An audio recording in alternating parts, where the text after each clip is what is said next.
What if one of the most powerful monarchs in Europe, Philip II of Spain, had died in 1580, 18 years before he actually did? Not at the height of drawn-out imperial decline, not surrounded by failed invasions or colonial strain, but at a moment when a single death might have rerouted the course of European history.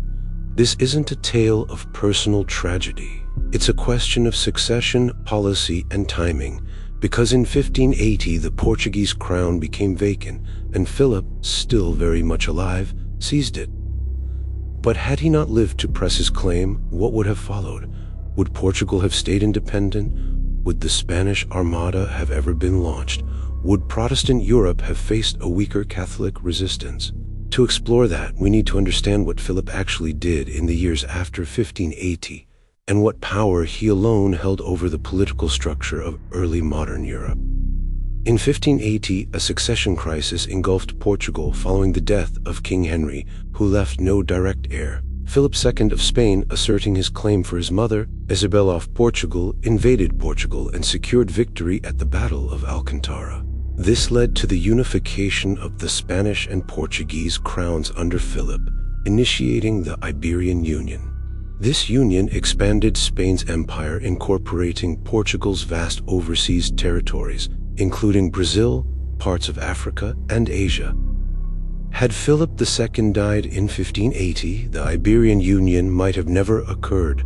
Portugal could have maintained its independence, potentially altering the balance of colonial power and affecting the trajectory of global exploration and trade. Philip II's reign was marked by the suppression of Protestant uprisings, notably the Dutch Revolt, which began in 1568. His policies led to prolonged conflict in the Netherlands, culminating in the declaration of independence by the Dutch Republic in 1581. If Philip II had died in 1580, the leadership vacuum could have led to a different approach in the Netherlands. A less aggressive policy might have been adopted, potentially leading to an earlier resolution of the conflict or a different outcome regarding Dutch independence. Philip II's relations with England deteriorated after the death of his wife, Mary I. Tensions escalated, leading to the Anglo-Spanish War between 1585 and 1604 and the infamous Spanish Armada's failed attempt to invade England in 1588.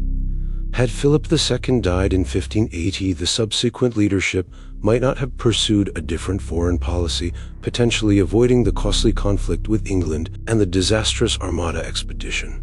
Upon Philip II's death in 1598, his son Philip III ascended the throne.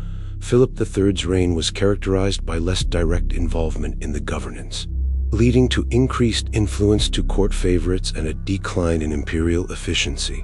If Philip II had died in 1580, his successor would have been less prepared to manage the vast Spanish Empire, potentially accelerating administrative decline and weakening Spain's global position earlier than historically occurred.